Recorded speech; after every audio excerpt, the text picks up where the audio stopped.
All right, everybody. Well, this is going to be a really great stream. And I guess I should do introductions real fast. So our new guest, if you've seen Felix Montano at the top here, he's a returning guest, Hollywood actor, thumbing his nose at the system over COVID.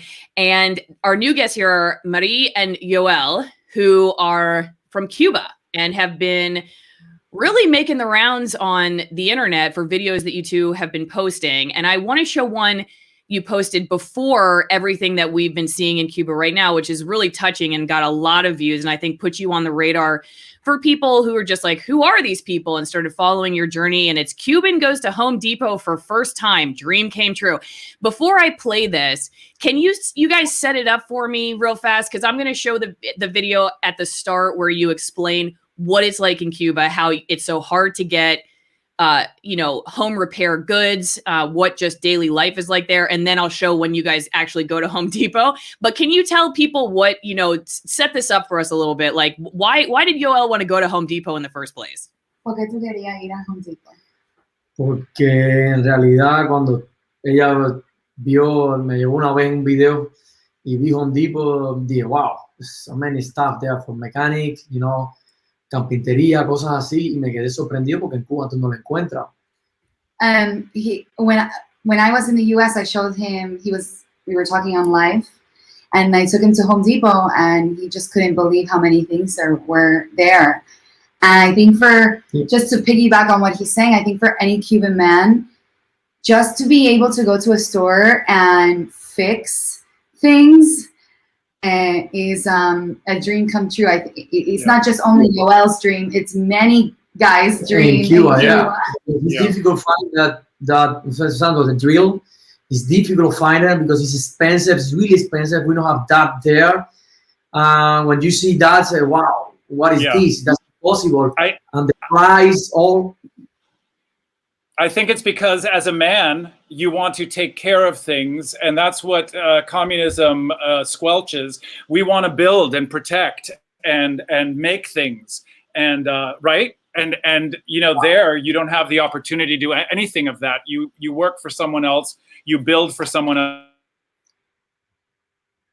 else. If you build, right? Yeah, you can bring to Cuba. You can bring to you have that drill to Cuba, bring to Cuba, you can pass. ¿Cómo? Que si tú vas a Cuba no puedes pasarlo tampoco, es difícil. Oh, if you come to Cuba, it's hard to even, for instance, if we were to ask you, Felix, to come to Cuba and get him a drill, it's hard because the Cuban government sees it in your luggage. You'd have to pay a fee for it, so it's. So hard. it has to be basically smuggled in if I want to give him a drill. Well, I wouldn't say smuggled, but everything on Depot is difficult. Everything. Yeah.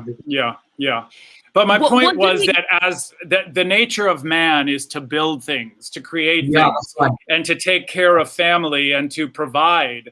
And that government doesn't allow you to do any of that. Your maleness is obliterated, just like they're trying to do it here.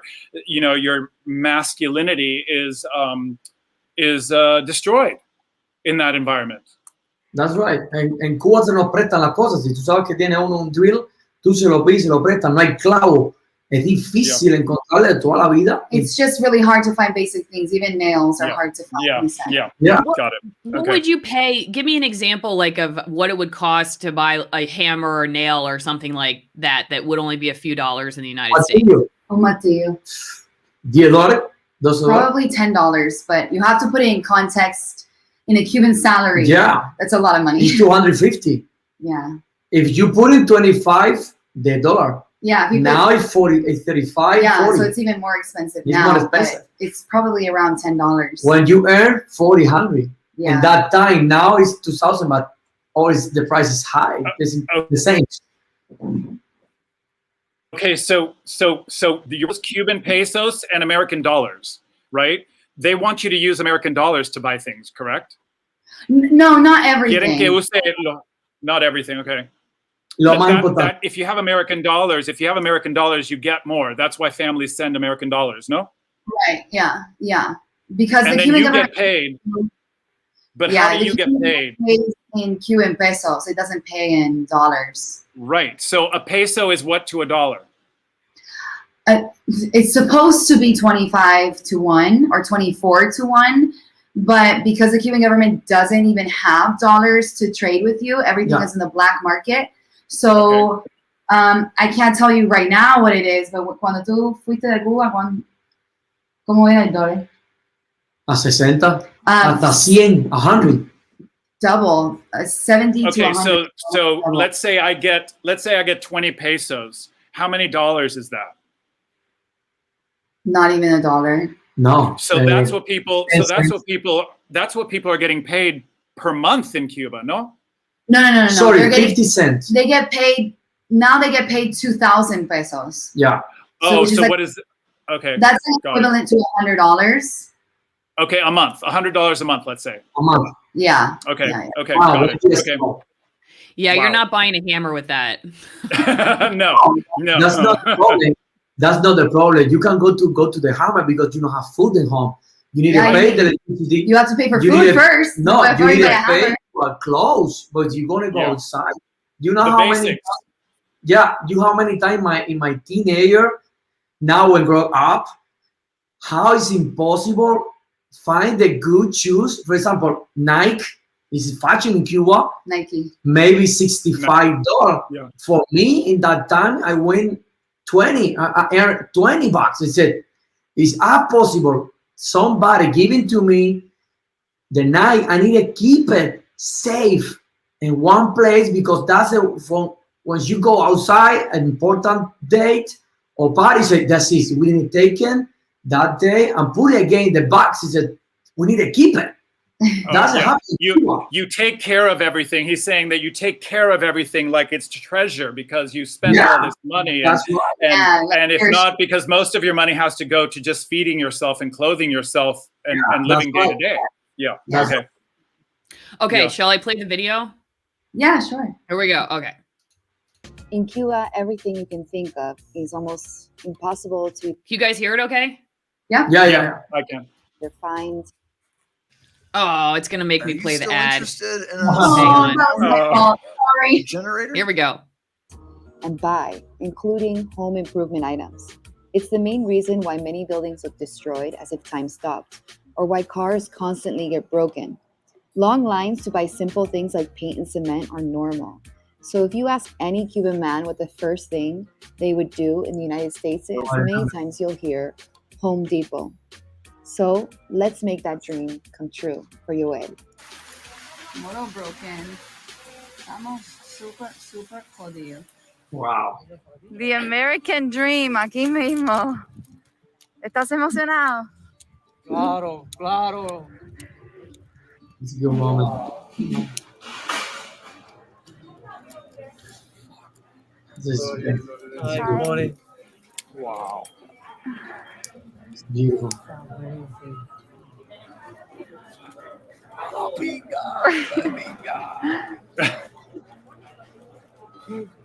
Cojones. ¿Por dónde empiezo? He was having a WTF moment. Yeah. You know, it's crazy. Espera. Vamos a quitarme Increíble, esto ¿no? y ponerme la nueva. It's many holes, you know, it's impossible. In Cuba, we don't have- Okay. The aisles, all the aisles. Yeah. You know what? I'll play it with the sound off while you guys talk.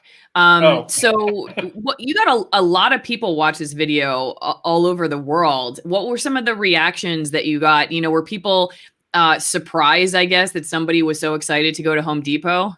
Yeah, you know, I think the most expressed opinion was like, wow, you make me feel so grateful to be in a place where we have all of that. Yeah, not only that, many family, his grandma, her friend, have mom coming for the first time for maybe the 2000. Say, I saw your video, my mom crying, my grandma crying. Like the Cuban, because that's was the another family that people coming. It's all the same. He said, a lot of people, like the Cuban community came up, was like, oh my gosh, it's the same thing for my sister or for my dad or for whoever it was. And I think, you know, I was just the first one to was like, oh, let's just record your reaction and put it on the internet. I have the friend now, is a lady. She coming only 1 month. She stayed here for 1 month ago. I say, yo, that's unbelievable. That's incredible. I don't have word. Said, welcome to the future. Yeah. So, isn't that amazing? It's future. Go ahead. No, well, I was just going to say, give us a little bit of background, because I kind of, you know, started your story at the, you know, one of the most recent videos you posted it with Yoel here and everything. But can you give us a little bit of background on the two of you? And I should add, you know, for Felix, because Felix, you can go into this a little bit later, but the reason you're in the stream is because you're also Cuban American. Your parents, your dad, right? He got on a boat and like rode his way here to the United States. I told them that. Yeah. Oh, okay. Yeah. But you didn't tell the audience that yet. We weren't recording, right? Oh, I didn't? Oh, okay. Yeah. No. Yeah. My dad came here in '59 on a rowboat to Key West. Wow. Yes.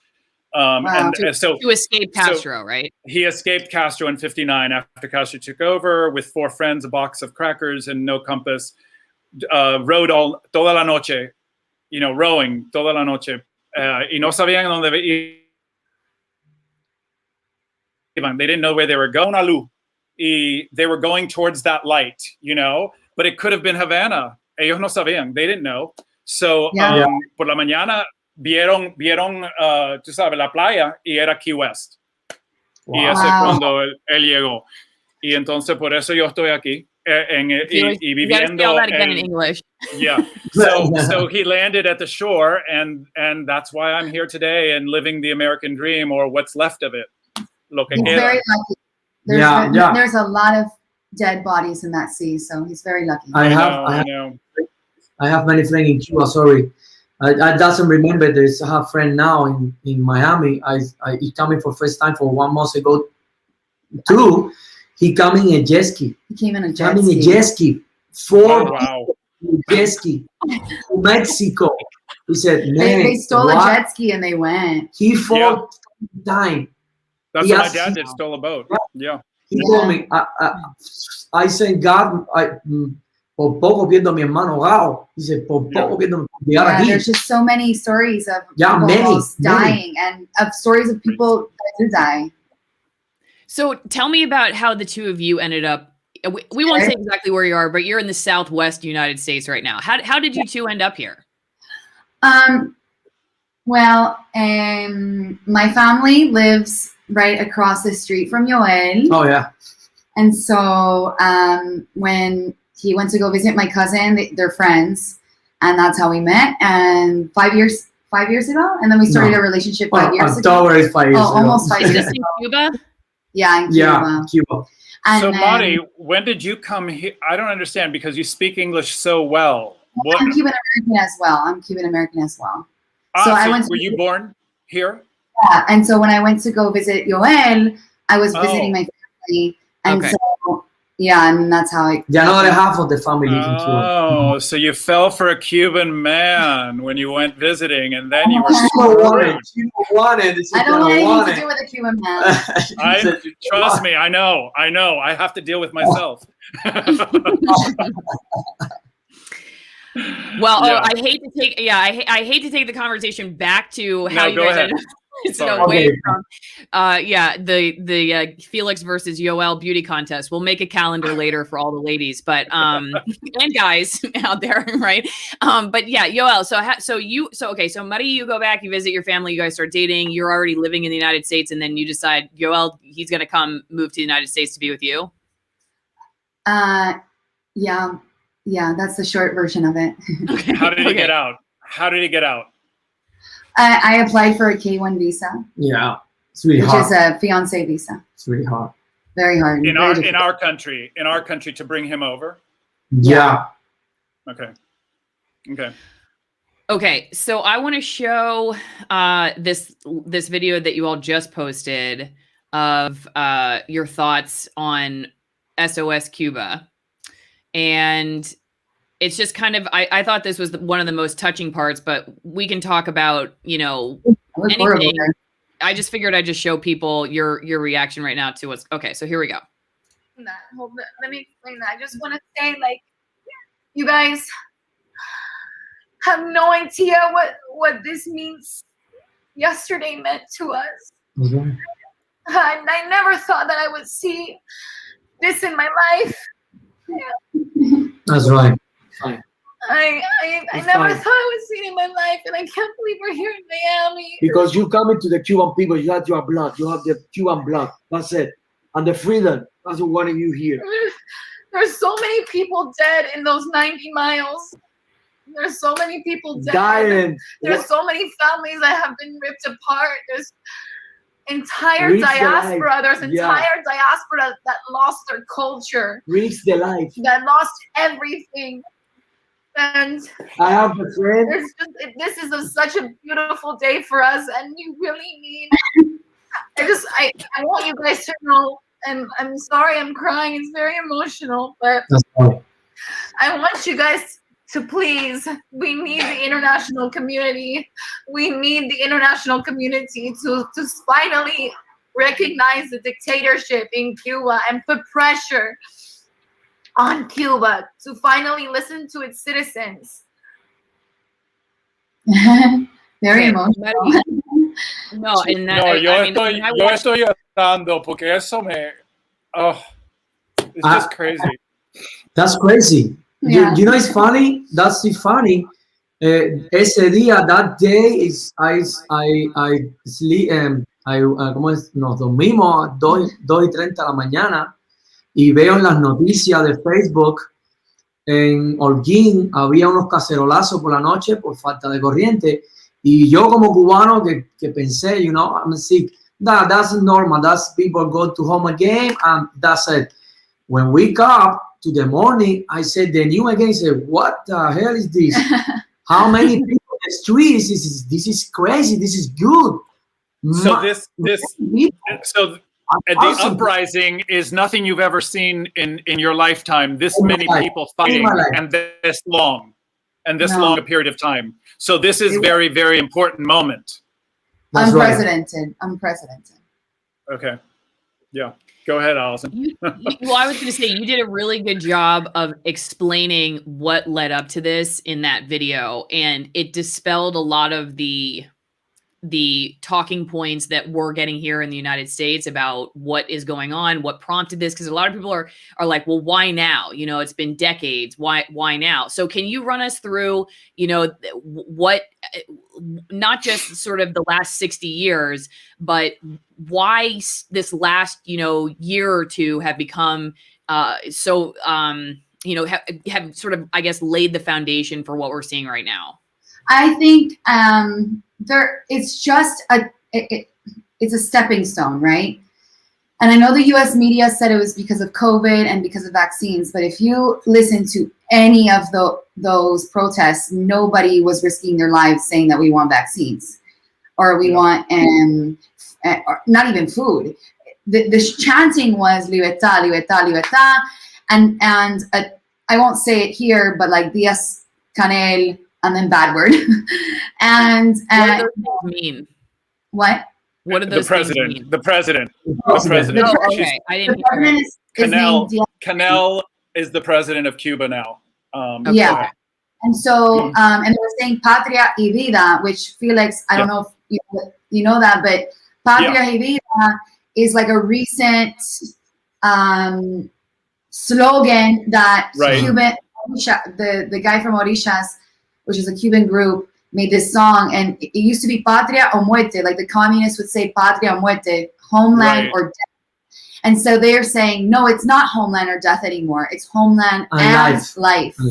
So, and so just to kind of go back on that, Allison, it's just so many things that kind of broke the straw that broke the camel's back. There was a protest in November of 2020 with the San Ysidro Movement, and that was about artistic expression. And there was a very famous Afro-Cuban dissident that went on a hunger strike that made news all over the world. So there was that, and young people in the streets were, for the first time, maybe 1,000 young people were demanding their rights to be heard. and they got shut down very quick by the government the next day. So there was that, and then you know, just people exposed to the internet, right? And the internet has been crucial in this Cuban psyche to change. Yeah. And there's the internet, and then also tourism that came into the island that also kind of shifted the narrative a lot. You know, now you see these American tourists here, and Cubans are like, well, if a 25-year-old can come and party in Cuba, why can't I do the same thing? And so, you know, that sort of interchange. So do you think that since the internet, how long have you had the internet? Cuba got in Cuba? No, 5 years, 2015. Only 5 years. What? When they put it for first time Wi-Fi. That's Datos. Datos has only been 2 years. Yeah. Wi-Fi right. has been 5 years. 5 years ago. And okay. that mobile data has only been 2 or 3 years. Yeah, no wonder the government wants to control social media and the internet. Because look what happened when look what happened. Exactly. Nothing close. When the protests begin, the government turned off the internet and the power. And the because the Facebook, we use the Facebook. Which they can do that here. Right. And they can do that here too. And that's what they're starting to do with taking Allison's videos down, not letting her talk about certain things, not letting me talk about certain things. And that we call it Facebook jail or YouTube jail. And it's just not a physical jail, but it's our speech that is being jailed. Go ahead. Yeah. They act like they act like it's they're just doing it for safety or they're doing it on their own, but it's very obvious they're working with the government. They pretend like it's a private company, you know, but it's very clear that it's government is in a lot of ways pushing these companies to make the decisions that they're making. So, you know, there are people out there that call that fascism, you know, and I don't know. I mean, it's just I look at your situation and it's like, oh shit, no wonder, because look, only a couple years after getting the internet, people are like, I'm done. So no wonder, like even places like the United States are like, oh, they're tired of the excuses the inefficient government has made, and we're just tired of it. They're just tired of it. You know, it's funny. Oh, I remember that because the beginning to the cell phone in Cuba, Texas te decía tienes que recargar tu celular o si no te quito la línea. Perdían la línea y mucha gente sacrificaba de su poco dinero por su celular, que era algo fashion, really fashion in that time. Okay, go ahead. Era un lujazo tener un celular en la época mía de quizás los 20 años, 21, y mantenerlo era un super lujo. Y si no lo recargabas, perdía la línea. Sí, pero ¿qué tiene que ver? Con la internet, que desde el principio ellos controlan todo, te obligaban a hacer las cosas. A principio, which means at the beginning, it's always about control, because in order to get a phone line in Cuba, well, of course, the phone lines is only one company, right? So you have to get it through the state. And in order to maintain your phone line, they put in this ridiculous rule that if you don't recharge your phone, right, you put money in your account, and they close off your line. And then you would have to get reinstated again, which cost another, what was it, like $30? So you can't stop paying. You can't take a break and stop paying, or you lose line and have to reestablish activation. Yeah. Got it. Yeah. Okay. So basically, it's like the Rumi poem about how the wound is where the light gets in, or the crack is where the light gets in, and the internet was that for Cuba, where the light started. Yeah. I think so. Can you go into a little bit more depth about the San Ysidro protests and the artists that I heard you talking about in your video? And quick disclaimer, I didn't tell you guys this before we started recording, but I have a producer who is about a year old and she's very unruly and she was sleeping, but I think I heard her wake up. So if I have to run and get her, Felix is going to stand in as host. But anyway, it's not because you're boring me or anything. It's just because I got to go get my. Oh, yeah, no worries. But Lily, yeah, her little baby. Because I thought that was really interesting. I hadn't heard anything about that. Yeah, the San Ysidro movement. The San Ysidro is a neighborhood in Little Havana, or Old Havana in Havana. and it's primarily where a lot of artists live and create and do their work.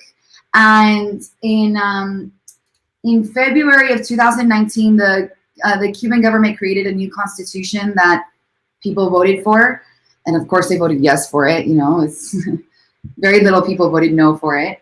And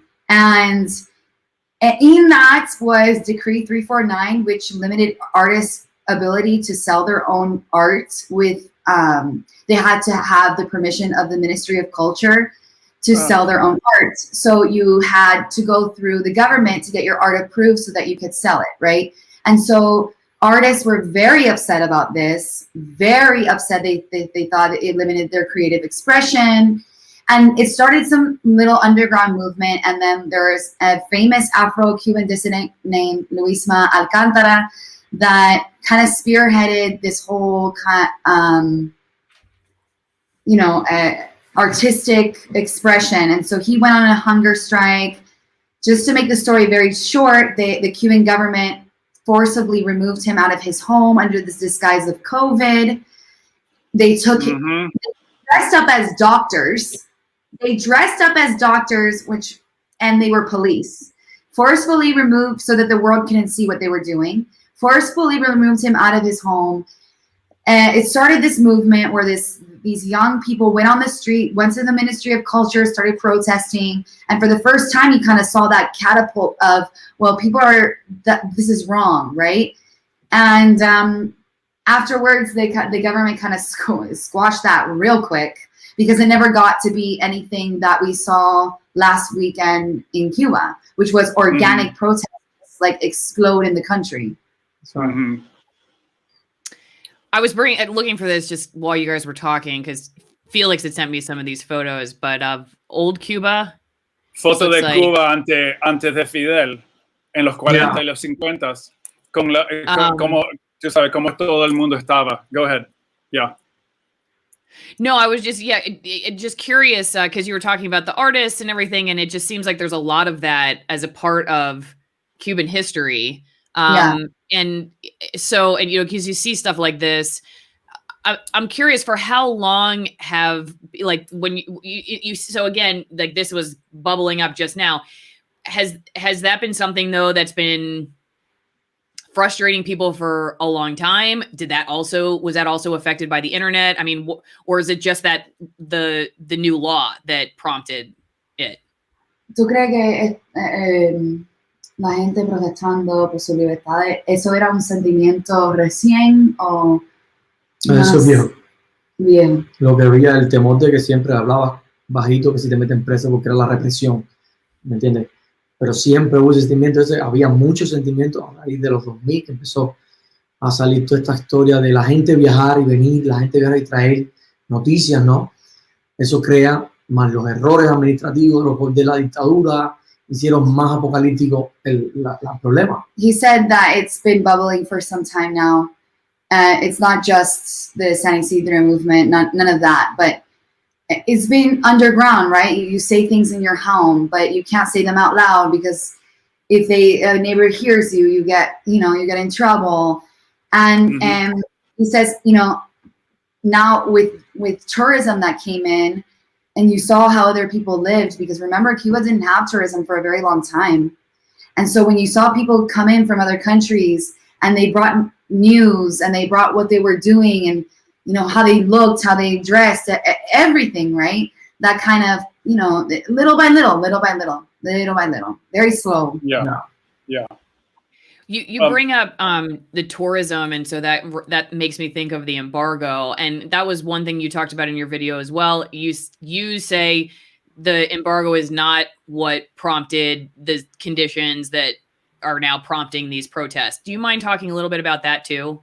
Yeah, the embargo is an issue that we need to talk about as a Cuban community, as a Cuban diaspora community. It's something that does affect the Cuban economy, and is something that the government uses as a crutch, like as a scapegoat, right, to all of its inefficiencies. Right. And that's a conversation that we can have, but I don't think anybody was risking lives on Sunday asking for food and medicine and for the end of the embargo. Nobody was talking about that. Everyone was talking about how inefficient this government is, how they repress people, and how they want liberty. It was very clear, very clear. It's really clear. Right. The priority is freedom and liberty, not the embargo right now. They just want to be free, so then we can go from there. Then we can do something from there. But they're blaming it on the embargo, and that keeps it in a political realm that nobody has anything ability to do anything with, because it's being politicized in the American diaphragm, and that's not. I don't feel that is right to the Cuban people. I don't think that's fair. Of course not. But let me just say, both on the right and the left are doing this. Both the right and the left. Absolutely. Because we've become a country that wants to exploit every issue for whatever my personal political view is. So you're going to spin that. All America does is spin things now to work in one person or another's favor, or one political party or another's favor, as opposed to what is the right thing. And that's, as Cubans, what we understand. We've always been about truth and the individual and doing the right thing. And but everybody wants to use Cuba for their own political purposes. They're using the country. It's really sad because on the right we see like, well, that's what you get when you vote Democrat, and like that's not intellectually correct either. And then on the left we see organizations like BLM that I don't know if you had the opportunity to see what BLM said about this, that completely steamrolled. Yes, I did. Yeah, it completely steamrolled the entire conversation and shifted it into the American paradigm of the U.S. embargo instead of blaming what is the Cuban dictatorship that represses people. So you have these two people like battling in the American diaphragm, and it's not fair to the Cuban people. It's just not. No, because what the BLM is doing is wanting us to believe that that's what our experience in this country is. And it's nothing like that experience. They want us to believe that that's the kind of oppression we have here and that they're trying to fight, and they're lying. They actually want to put into place a system like Cuba that becomes what you guys are escaping. That's what they want to do with America. Yeah, well, BLM released a statement, and I just want to be like I just want to quote them. I don't want to. I have it. I saw it this morning, and I thought I had it with me. I don't have it right here at the tip of my finger, but the people of Cuba. Oh shoot! It was horrendous. It was horrendous. The people of Cuba are being punished by the U.S. government, right? That's what they start off as, right? Yeah, you know what? I think we froze. And we're not recording right now, but maybe it's recording the audio. We are. We are? Okay. Yep. Got it.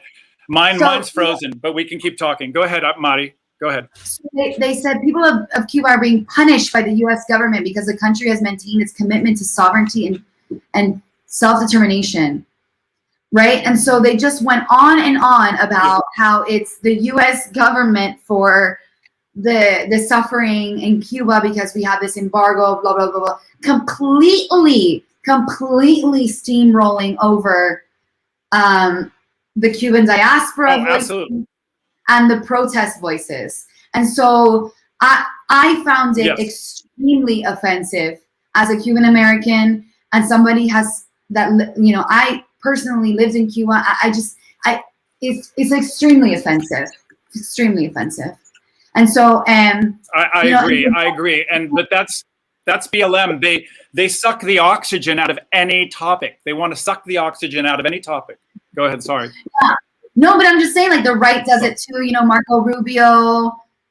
I mean, we need him as an ally because he's Cuban American, but he does it too. Like he politicize his own campaigning for it. So I mean, there's blame on left and right, but it's just not fair to the Cuban people. It's just like I said, it's not fair to the actual issue at hand, which is the government's dictatorship over people. Well, I'm curious. What do you feel like? Oppression of individual rights. Yes.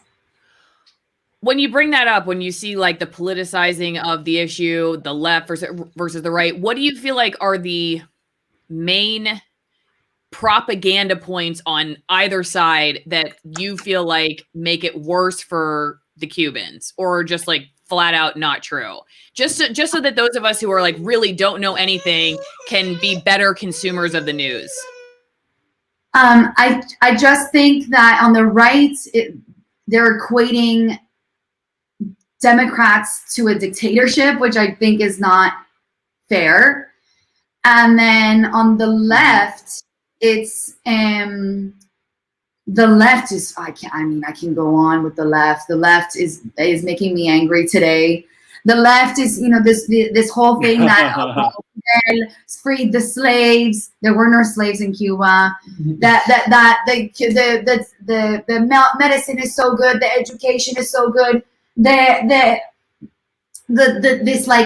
This fantasy that Fidel went inside the country to like social justice. Yeah. I mean, it's completely inaccurate. Y lo que no saben de historia es que Canadá tiene medicina But gratis. you see, this is, Y Finlandia tiene lo mismo, pero ellos no hablan de eso porque no lo conocen. Entonces es la idea y es lo que hace el país Cuba, es lo que hace Díaz-Canel ahora. Siempre han dicho eso, tenemos libertad de And he's expresión. talking about the propaganda in Cuba. Is in the propaganda in Cuba, they don't mention that, you know, the United States has programs where you can get access to healthcare for free. You know, so and the Cuban propaganda is like, well, you know, United States, you die on the streets. Yeah, And the racismo, que mira cómo hacen esto. Yeah. Y entonces es la propaganda que hacen creer que el cubano que está dentro diga, wow, Estados Unidos es malísimo. And the Cuban government promotes this racism there's in the United States and all this stuff. They promote hate against the United States and what life is like in the United States, and BLM is playing into the communist hands, like all these black people being killed by white police, which is a lie. And most blacks are killed by other blacks. We know this. We have the statistics and we have the numbers. But BLM wants us to think that that's not what it is. And that same thing with the communist. Yeah, I mean, I can only speak for what they said on government. Who's, you know, the grass is greener. Yeah, I mean, I can only speak for what they said on Cuba, but I think the large majority of people who I have been talking to is largely offended by this statement. Right, I think that most of us are. Go ahead, Allison. Sorry. No, I'm curious because I mean, I know. I don't know. Did you go to college in the United States? Did you? Yeah. I'm just curious. Okay.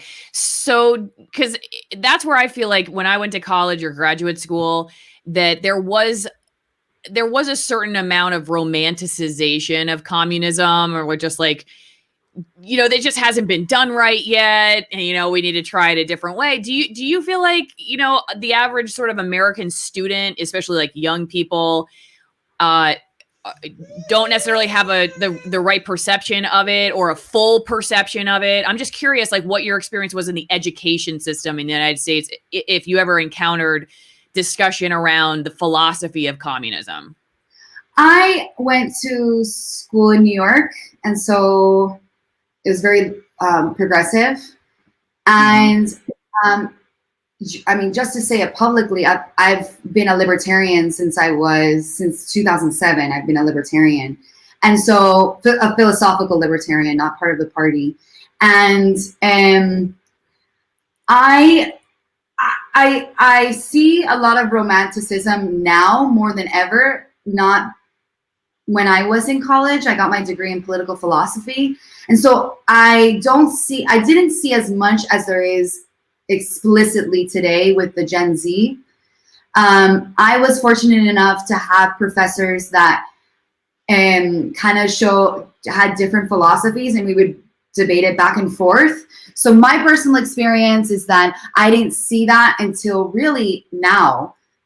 I mean, I'm seeing it everywhere, and it's just, it's disheartening. But I also see it because I believe that I'm an intellectual in political philosophy. I see it on the right too. Like, people just don't know what socialism, and they don't know the difference between socialism and dictatorship and communism. And so there's a lot of like just oh, you're a communist, but you don't really know what that means. And children, or Gen Z, this generation coming up, they don't know what it is either. They just think it's like, let's eat the rich. And that's not what it is, right? I mean, so yeah, there's a lot of miscommunication everywhere. Could you educate us then? Like, what is it? I mean, just give us like whatever you're capable. I know it probably could teach a year-long class on it, but what are the things that you feel like people should know? Well, I mean, communism is a political thought, right? It's a political theory. And if you take the time to read Marx, yeah, it's very clear he was very anti-authoritarianism, right? He wanted, the whole theory was to be a stateless society, so to be anarchist, but instead of having private property, every single resource and property would be communally shared. But in order to get to that, one of his other theories and theories that had come out before with Hegel and stuff was this sort of like socialism, which really kind of focused it more on the economic role of the theory, which was the state largely controls large swaths of the economy. So there you have that. And then dictatorship is just a form of governance. So we see dictatorships on the left, primarily on the left, and we see dictatorships on the right. So dictatorships is not just, they're mutually exclusive. But most of this, when we talk about socialist countries that own large swaths of the economy, it's kind of hard to do that without a dictatorship. Yeah. So tell us, like, in real life, because again, you know, for people who would say, okay, we just haven't done it right, but the idea is good. What is it like really in a country like, because we haven't even gotten into a lot of the details of what just a day-to-day life is like. Can we talk a little bit about that? Yeah, sure. Yeah. See. Oh, you want? Okay, I'm sorry. I don't know. I never have been to Cuba, so. Yeah, I was going to ask that, Allison. It's like, what is a day in the life? You get up in the morning, and what do you do? What is your life like every day? Monday, Tuesday. Not just, could you tell us not just what daily life is like, but why it's like that way? Because, you know, in relation to the government, like how do not just this is, you know, rice is this much or whatever, but how does the government policy lead to rice being, you know, this much money, or this is what we get paid or whatever, just so we can kind of tie, you know, A to B. Okay. Yeah. La vida cotidiana es porque es así. La vida cotidiana del cubano es ir a trabajar si tienes trabajo y acostarte a dormir volviendo a pensar que mañana tienes que trabajar. No tienes un sueño, no tienes nada, porque te educaron así. Te educaron que la culpa la tiene el bloqueo, que no puedes salir del país, que no puedes tener dinero. Y en realidad los que salían eran ellos, nadie lo veía. Entonces era lo cotidiano, ir al trabajo, vienes, protestas por los problemas que hay, vuelves a hacer lo mismo día tras día. Y fines de semana no tenías un pensamiento de decir voy a un bar, voy a tomar una cerveza, como hay aquí, o voy a comer lo que yo quiero en un restaurante con mi familia, porque era imposible. Entonces se hacía cotidiano decir, bueno, es lo mismo, vamos a trabajar, vamos a resolver lo que pueda encontrar para mi casa o guardarte la comida. O si tenías un trabajo que te diera almuerzo, era una ventaja para ti porque no tenías que utilizar tu comida en tu casa para así guardarla por la noche y al otro día volver a ver qué vas a comer. He said, right. Yeah, he said that the daily life is going to work, coming back, protesting about daily life in Cuba, going to work, and then on the weekends you can't really do anything because you don't have any money to go anywhere. You can't go, like here in the United States, you can go to a bar with your friends or go out to a restaurant or just, you know, go to the park, whatever it is. And because there's no money, and they educated you to think that it was always the embargo's fault that you didn't have money. It was always the embargo's fault that there was no food. And that's just like life is just constantly resolving.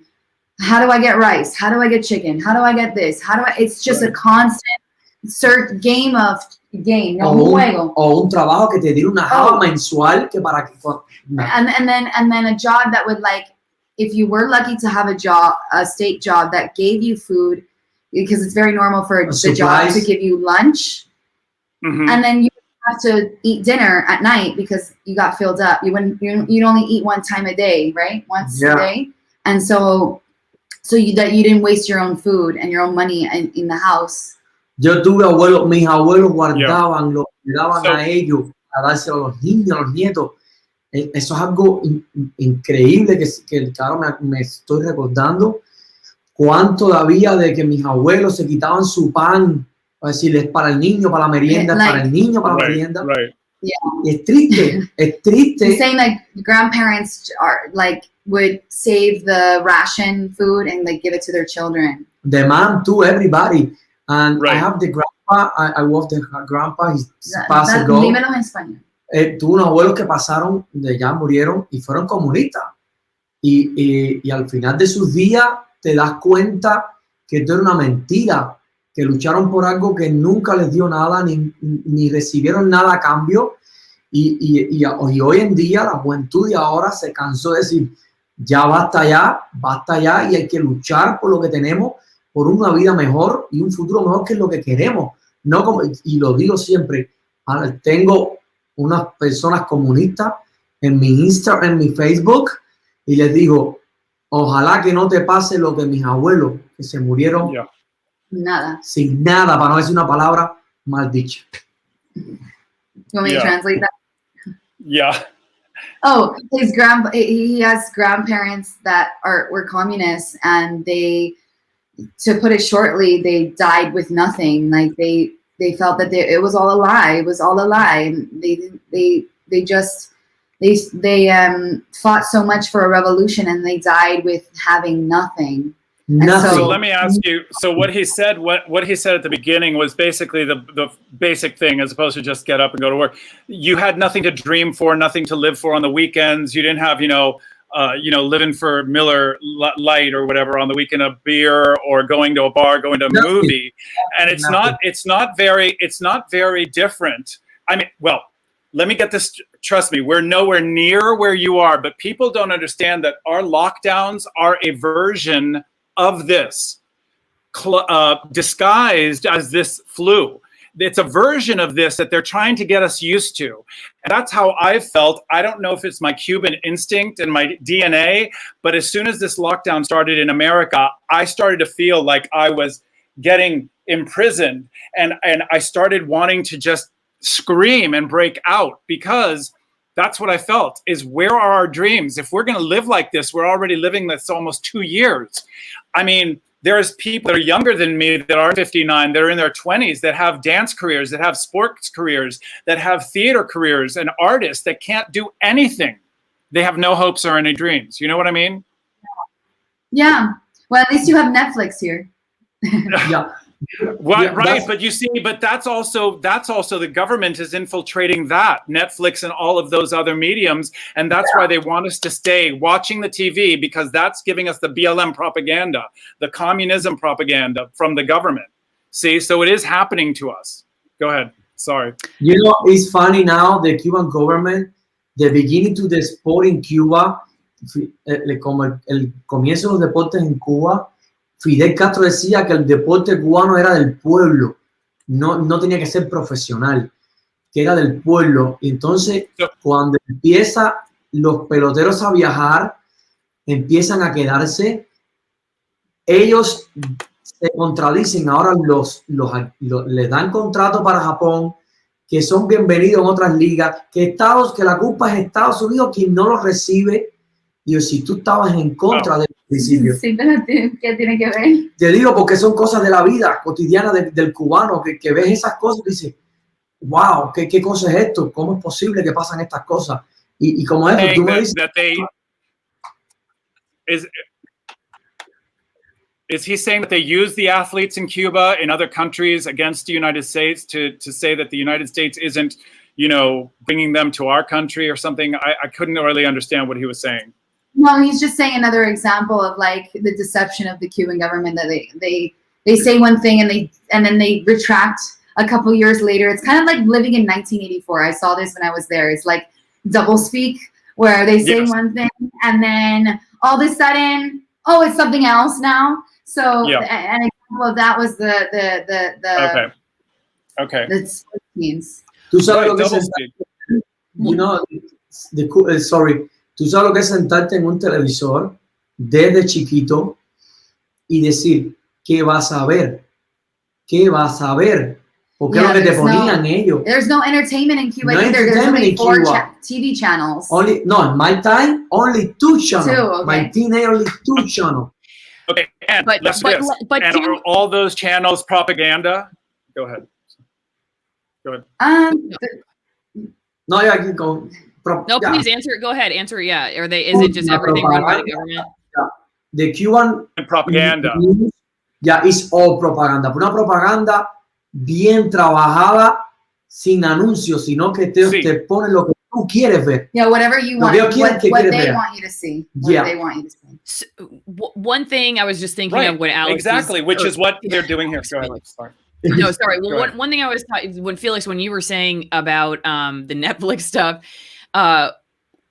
you know, I remember back when I was in Seattle and I was a TV news reporter, and I covered before I was covering the environment, and you know, we'd cover some of the tech stuff because you'd have you know, Amazon was headquartered there, and a bunch of the tech companies, and Microsoft and Google had some offices, and one of the things about these tech companies is that they would, you know, you'd go into the offices and they'd have huge kitchens, free food, you know, any drink you want, any food you want, beanbag chairs to sit on, TVs to watch. Yeah. And I said, wow, this is amazing to work here. And one of the employees said, the whole point is so you'll never leave. It's so that you'll never leave, you know, you'll always stay there. And so it's interesting because you could see it both ways, you know, like you guys are saying, we only have 2 options. And it's like, yeah, but are we the rats in the cages? Because we're the ones that they're feeding the sugar so that we're not like, you know, what the hell is going on here? You know, we're just, I'll just watch a few more TV shows and I'll forget about the fact that I gained 50 pounds Allison, during the pandemic or all that stuff. It's you know it's much more it's more artistically subtle here than it is in these countries where they can lay down a hammer and lock you up. So we have to be much more you know, it has to be more subtle here, the propaganda and the slow brainwashing, you know, that happens on our TVs. But there, it's like in Korea, they have a speaker on the wall every morning just telling you propaganda, right? Yeah. You know, when I'm teenager. So this party, yeah. Actually, I'll give you an example. When I was there with him, when we were living in Havana, there were demonstrations in Venezuela a few years ago. I don't know if you remember that. In Venezuela, people were and in Cuba, they use the images. They use the images of the protest, and they said it was for pro-government, when it was clearly not a pro-government protest. So, like that sort of manipulation. Right. Yeah. It's just crazy. Well, and it's what they did. And they did that in this country with all the protests last summer. They manipulated it to one narrative, you know, and it was a lie, and people don't see that. But yes, go ahead. What were you saying? No, that's right. You know, that's another problem. My teenager, always in my school, high school, is you putting something, you know, the American flag. That's diversionismo ideológico. ¿Cómo es eso en inglés? Ideological diversion. Diversion. Distraction.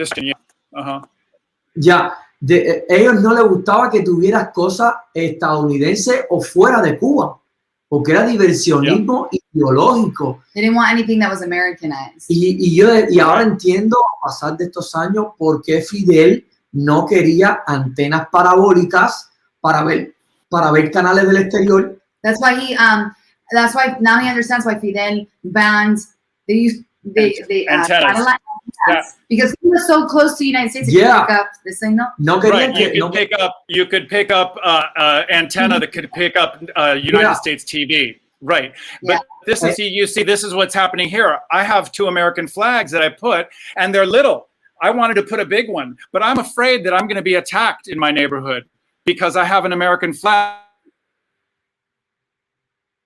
We lost. This is what America. ¿Comprende? Yo tengo miedo poner una flag de americano en el frente de mi casa, y antes eso era lo mejor que pudiera hacer como americano, ¿no? I know. Yeah. I know. Es que es imposible creer cómo nos Well, they're slowly brainwashing us. Yeah. But you know, the weird thing about like when Felix brought up the stuff that, you know, you turn on your Amazon or your Netflix and you see these messages about whatever their cause of the day is, but it's pretty obvious they don't really care about the stuff they're saying that they care about. It's a marketing campaign for them. And, you know, if you look at some of the ways like you know, Amazon workers, for instance, have been talking about how they're treated, or it's just a bunch of commercialized virtue signaling on their part. And I don't even believe they believe in the causes that they're pushing on people. I don't know. Allison, I don't know that. So, because, you know, running our unions here in Hollywood in the studios, are you okay? The people running our studios and our industries. You're freezing every once in a while, Felix. We're getting the most of it. All right. So what I was going to say is that if I talk slower, is it better? No, you're good. Just keep going. Okay. So, but it's been infiltrated by these people educated in the colleges for the last 30 years that are brainwashed and indoctrinated into this wanting this dream of socialism and communism because they've never experienced it like the two of you have. So they have this fantasy of what it is, but they are now running these companies, Allison. So I think, yes, part of it is they want the money train that it is, but also I think some of these people that had these companies are really do really believe in some of this stuff. Do you not think so?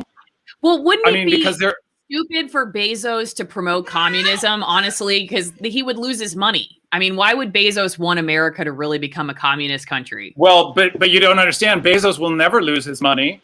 And if we have a lockdown, Bezos is always going to be making money. And you don't think communism in this country is going to include Amazon? I mean, you know. Bezos was also Cuban American. Yeah. I know. I don't think a lot of people know that, and it started trending today. Jeff Bezos is Cuban America, as is the Homeland Security, Secretary of Homeland Security.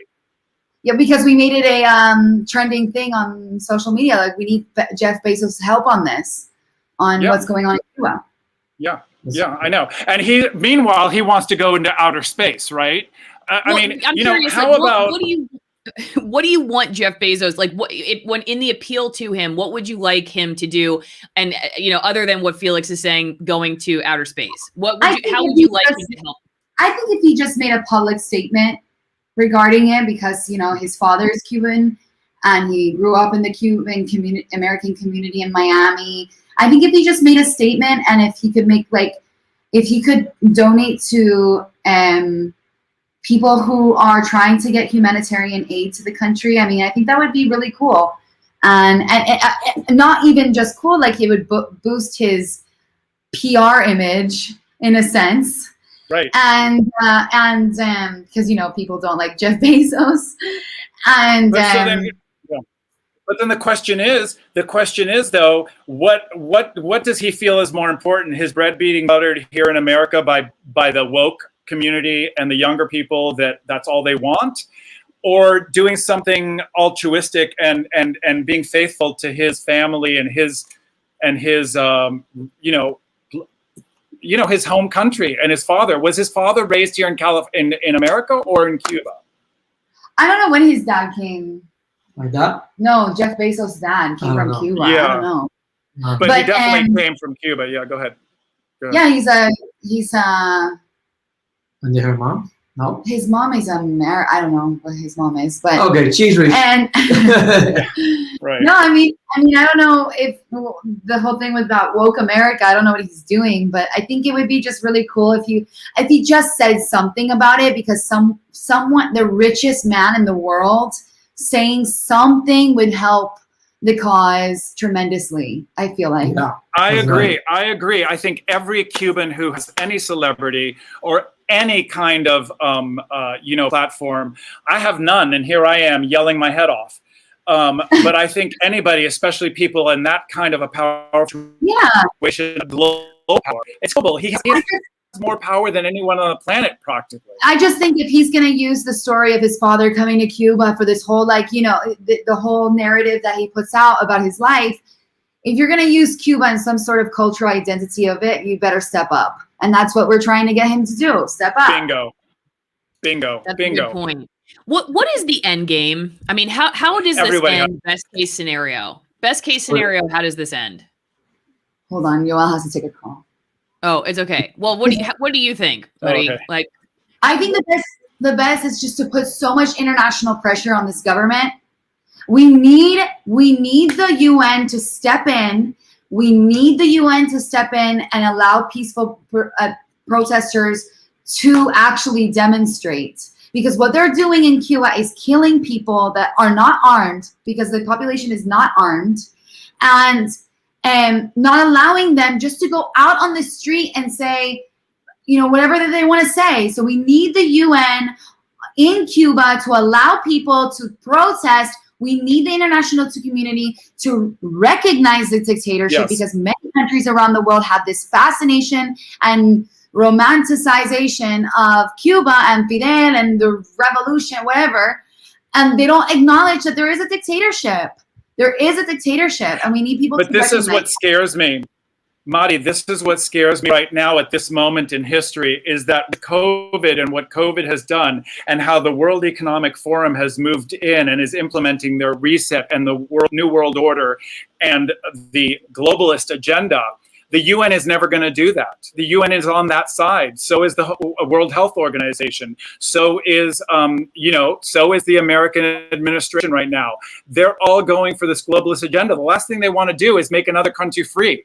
You see what I'm saying? Why would they want to free another country? They want us all to be under communist rule. That's what they ideally want the globe to be under. I don't know. I don't have any comment on that, but I just know that we need somebody to go in and protect people's rights to protest. Okay, before we wrap up, last question for me, and Felix, you can add anything else that you want. What are the main things that people need to know about that they're not seeing on the news, or that the news here is getting wrong, or anywhere else, I guess, for that matter? I mean, I know you guys are in the United States, so you're watching that. Just like, what are the main things you want people to take away, especially that may be opposite of what we're hearing on the news, just so we're getting a better framework for this. Oh, and then one last thing with that. You were talking about how with people were being identified as like CIA agents or something, spies, and that's how they're getting taken away from the protests. Can you talk a little bit about that too? So those are my last two questions. Tell me a little bit about how, like, what the government's saying the protesters are doing that they're then justifying imprisonment, and then what we need to know that we're not seeing on the news. Sorry, you hear my producer. It's fine, no worries. She's kind of, maybe she's a little bit Cuban at heart. She's cute. She's cute. Blessing for your sorry. She's very vocal about your cause. Okay, go ahead, please. No, the government says that people that are against the revolution are paid mercenaries by the CIA. If that's the case, we're still waiting for our check. You know what? I'll gladly take the money. I'm still waiting for it. But they do this. They do this every single time that there's a protest. Like the CIA promoted it. The CIA. They're mercenaries for the CIA. They always do that. Pero esa es la propaganda que hacen dentro de Cuba para que el cubano que está dentro vea y dice, escucha, el gobierno tiene razón, son de la gente de Miami que le pagan la Let me tell you something.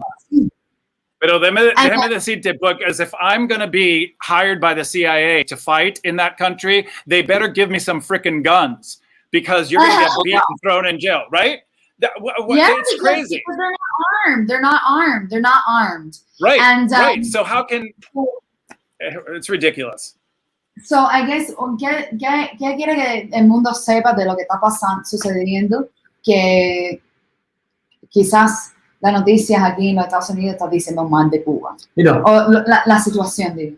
Quiero que sepa el mundo entero que lo que dicen de Cuba no es verdad. El pueblo cubano desde hace años atrás, quizás 20, 30 años, está pidiendo libertad de expresión, de pensamiento. No buscan solo, no es que la comida y la medicina siempre va a ser necesario, esas cosas, pero la libertad de tu mente, de que tú pienses diferente, que te acepten como tú eres, es lo que busca el pueblo cubano y es lo que están abogando. Yo no estoy pidiendo una intervención militar, estoy intentando de que la gente que está en Estados Unidos se sientan orgullosos del país en que están, porque tienen lo que yo no tengo, ni mi hija tiene, y muchos en Cuba no tienen. Salir a la calle y si no me gusta Biden, digo, no me gusta Biden y tienes que respetarlo.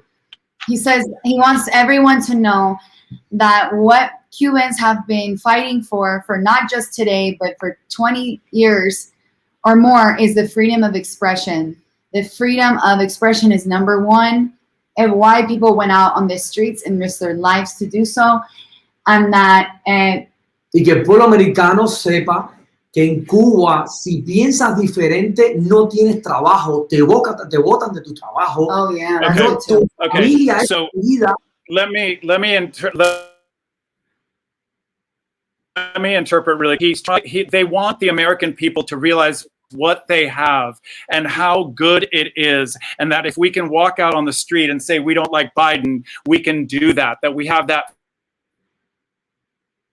freedom and the freedom to change things if we want to, that they don't have, that we're taking it for granted and now more than ever, right? But and yeah, and I get it. And he says that if another thing, if you do that in Cuba, he wants people to know that the communist government takes you out of your job, they take you out of school. Yeah. You have, you know, there's consequences to these kinds of actions. It's happening here. It's happening here. I can't go to work because I believe in the truth about masks. You know, I can't go to work because I don't want to get a vaccine. I can't talk about not getting a vaccine or how bad a vaccine is. It is happening here to us now. You know, go ahead. Losing jobs and work because of our ideas about COVID, just COVID.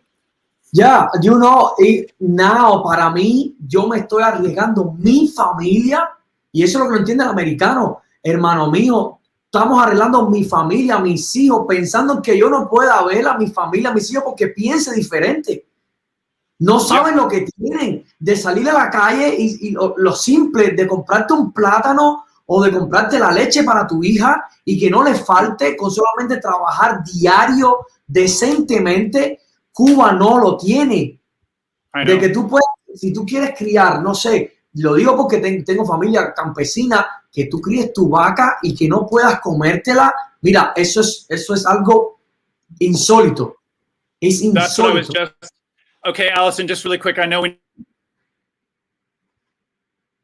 need to leave because it's so long. God, I would love. He just said what I had read to you about embargo. They can't even raise their own cattle and eat it. If you raise your own cattle or your own farm or your own vegetables and fruits, you aren't allowed to eat that, right? Yeah, is that true? Right? Exactly. That's because the government owns everything you produce. The government owns it, and they decide what to do with it and who to give it to, and they send it out of the country, right? That's right. All enter the country. And many see more. Many see more. Oh, yeah, I know. I have this list. Mira, esta lista es alguien lo puso en Facebook. If you guys want to go to my Facebook, this list is on my Facebook page and it's open and it's public. The list of what the embargo isn't doing, that everyone says it's doing, that the dictatorship in Cuba is doing. And part of it was one of those things where you can't even eat or do anything that you raise or make is not yours. And you can't even eat that to survive. So I'm done. Sorry, Allison. No, I'm glad you said that because I didn't know that part. Anything else on that vein that you want to say? Yeah. For example, I have my mom. Always say my teenager. That's what happened. She was the private business in my neighborhood, and one day Fidel Castro said, "Close the business, everybody," because era plan maceta, porque no quería que la propiedad privada se hiciera rica. Y eso te duele que en tu país, Estados Unidos, la propiedad privada es lo fundamental para desarrollarse tu economía, porque son los que traen empleo, porque son los que traen dinero, y él no quería. Y es dolente que tú te estés ganándote la vida de tu negocio y que te lo quiten. Mari, go. He's just saying that, you know, it's just hard when you live in a country that doesn't respect private property and they take it away from you if you're successful. And he just gave an example of his mom working in a place that did that. And here in the United States, that is so essential to the development of this country is private property. Right, because in Cuba, you can't become better. In Cuba, they don't want you to become better and Exactly. make more money and more creative because you're an individual. That's the whole thing. And they don't want individuality. They want everyone a robot, which is what we're becoming. Yes, I got it. Yeah. So. Well, no, and there's so much more that we could talk about, but that way people can go to your YouTube channel, right? Thank so you. Everybody should go subscribe to Yoel Marie. Hopefully YouTube will not shut them down. Are you on any other platforms people should follow you on? Yeah, we're on Instagram. It was my personal Instagram that I haven't like rebranded. She's there, and you said that. I'm on TikTok as well. I know you said that. I don't know. It's Mima in Cuba. That's my two handle, my other two handles. She loves Instagram and TikTok. She loves the social media. It's just mine though. It's not yours. She loves the social media. Okay. The woman loves the social media. All right. I appreciate you guys so much for taking the time. Thank you guys. Thank you for talking to us. We appreciate so much. Please let me know, and I hope you come back on the channel as there's new doing this for the. Go ahead. Sorry, Felix. No, I just wanted to thank you for giving us this platform, your platform, to be able to use this platform. This is what more people have to do, and you two are angels. And you know, you got me so emotional there at the beginning. So thank you. Thank you guys. Thank you, Allison. Bye. Bye. Bye, everybody. Bye. Thank you.